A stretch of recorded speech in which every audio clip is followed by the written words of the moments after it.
Qui cammini nella giungla, poi a un certo punto, boom, ti trovi davanti le piramidi. Eccoci di nuovo in viaggio.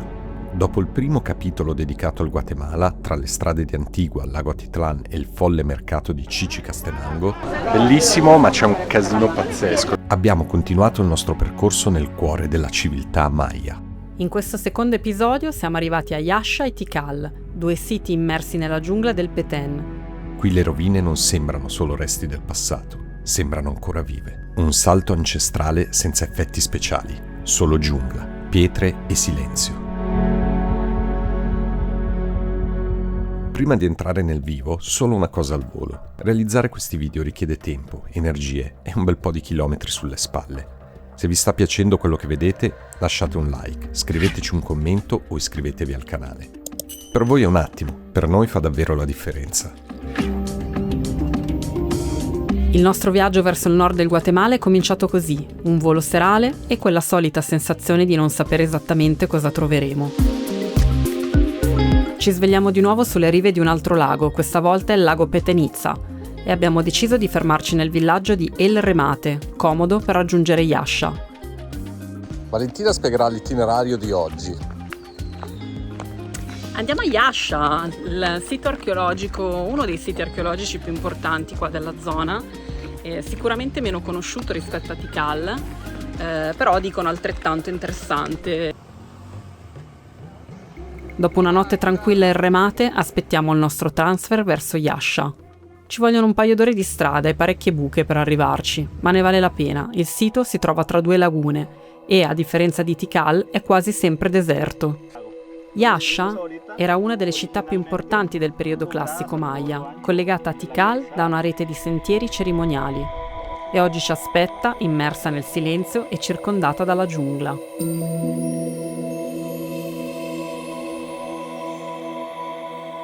Arrivare a Yaxha è già un'esperienza.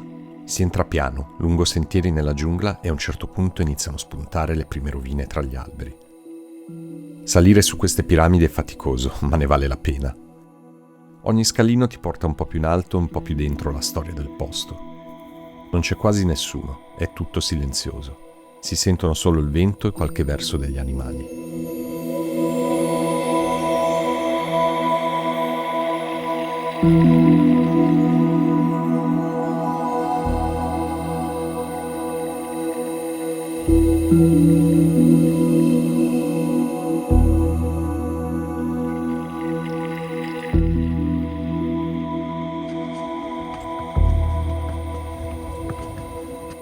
Anche se il cielo è coperto, da lassù la vista è incredibile.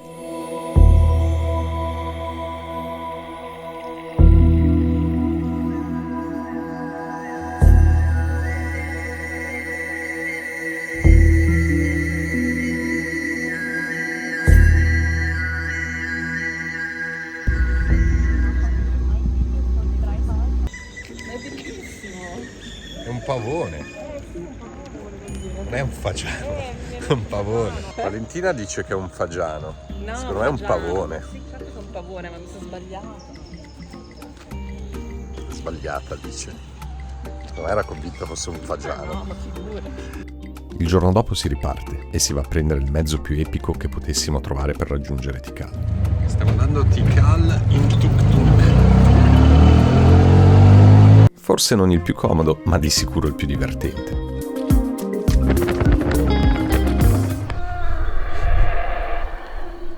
Li senti? Sì.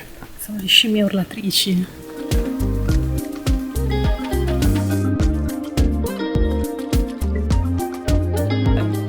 Qui cammini nella giungla, poi a un certo punto, boom, ti trovi davanti le piramidi e sono emozionata perché sono tanti anni che volevo venire qui a Tikal, anzi sono sì, tanti, 20, più di 20, e finalmente un altro sogno che si realizza. Ed eccoci a Tikal, un posto che non ha bisogno di parole. Beccatevi queste immagini.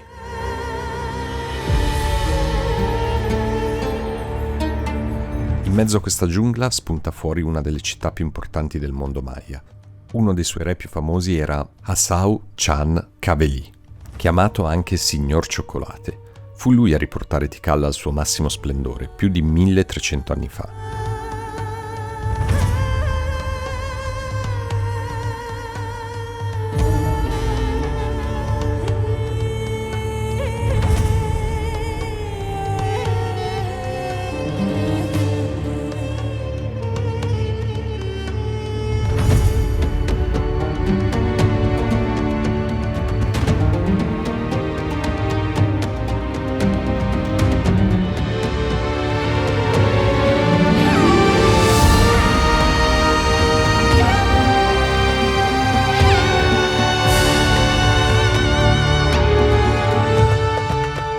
il 200 e il 900 d.C., Tikal fu uno dei centri più influenti del mondo Maya, una civiltà raffinata e avanzata, capace di costruire città monumentali e di intrecciare una vasta rete di scambi in tutta la Mesoamerica. Siamo nella piazza dei Sette Templi, qui nel parco archeologico di Tikal. Ci siamo fermati un attimo perché fa caldissimo. Questo posto è incredibile, è uno dei siti archeologici più belli che abbia mai visto e la cosa sorprendente è che siamo completamente soli, cioè un po' di gente c'è, ma è talmente grande, talmente vasto questo sito che praticamente ti puoi ritrovare come noi in questo momento nella piazza assolutamente soli e goderti queste meraviglie di templi. È veramente una cosa pazzesca. Allora, sicuramente quello che vi consigliamo noi è di dormire almeno una notte all'interno del parco. Ci sono 3 hotel, se non sbaglio, un po' per tutte le tasche. C'è anche un dove dormiamo noi, ad esempio, che è il Jungle Lodge Hostel, con camere molto carine e bagni in comune, tutto molto pulito, e costa circa 45 euro a notte. La cosa bella di poter dormire nel parco è che la mattina siete già qua e potete fare il tour dell'alba, e quindi noi questo lo faremo domani. Oggi abbiamo fatto check-in e abbiamo lasciato giù le cose, siamo entrati nel parco e senza una guida stiamo camminando per i fatti nostri, abbiamo una mappa e veramente non pensavamo di trovare così poca gente, bellissimo.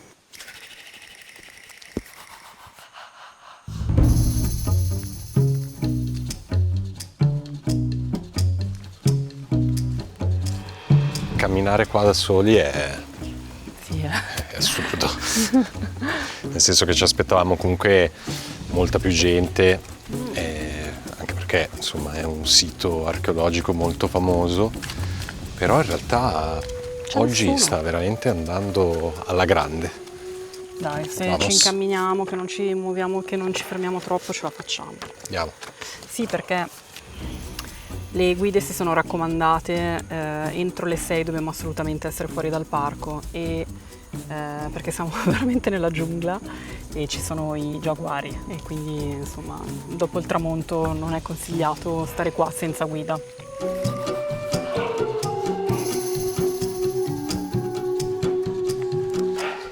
Purtroppo è la seconda volta che non riusciamo ad immortalare i coati. Questa volta perché inciampando ho fatto casino e sono scappati via, e purtroppo è montata una lente molto larga per cui non sono riuscito a riprenderli, però sono molto carini. Sono troppo carini. Torniamo nella piazza principale di Tikal. Anche se ci siamo già stati, è impossibile non fermarsi di nuovo a guardare queste 2 piramidi. Di fronte a noi c'è il Tempio 1, noto come il Tempio del Gran Giaguaro, e la tomba del Signor Cioccolate. Di fronte il Tempio 2, costruito in onore di sua moglie. In mezzo solo silenzio e vento. Ed ora la notte, ma non è finita qui la nostra esplorazione di Tikal. No, il giaguaro no.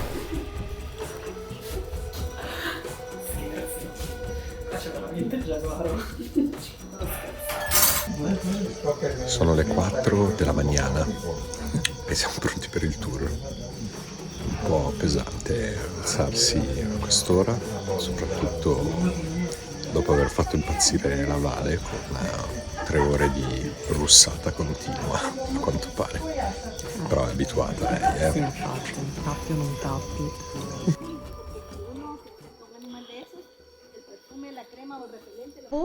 Tiene un canto muy similar La Llorona. a esos lamentos que se escuchan de la Llorona. Entonces dicen que cuando la Llorona no anda en la selva es cuando cuando el espíritu de la Llorona se posa en el búho y el búho lanza esos gritos. Tra leggende sulla Llorona, lo spirito di una donna che piange i suoi figli perduti, architettura maya e simboli antichi, ci imbattiamo anche nei soliti simpatici abitanti della giungla notturna, tipo questa tarantola. Lo único que cuando uno toca, se fue. Cuando uno toca un animal de eso, sí.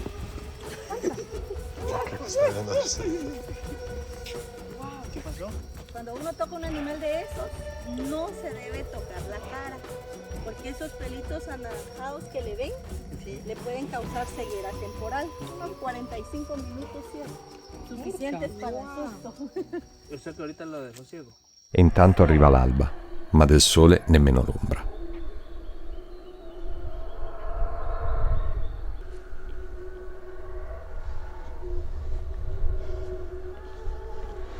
Non siamo stati fortunati con il tempo questa mattina perché c'è un sacco di nebbia, però ci diceva la nostra guida, che tra l'altro è molto brava, che in realtà l'anno scorso hanno avuto solamente in tutto l'anno 25 albe con cielo terso e bei colori, ed è abbastanza normale, insomma, avere questa tipologia di albe un po' coperte, per cui insomma forse questa volta non è la solita sfiga che ci perseguita, forse è proprio così, è difficile avere la fortuna di vedere una bella alba qui a Tikal, comunque il posto è sempre suggestivo.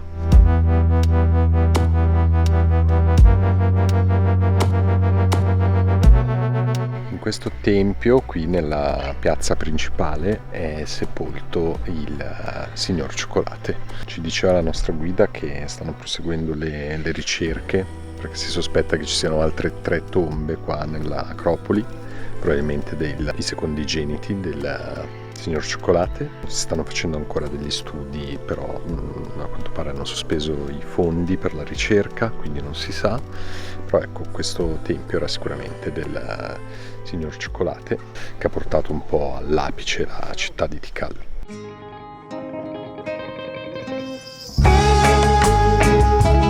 Speriamo che questa avventura vi sia piaciuta. Se vi va, lasciate un like, iscrivetevi al canale e continuate a seguirci, perché la nostra serie sul Centro America non finisce qui.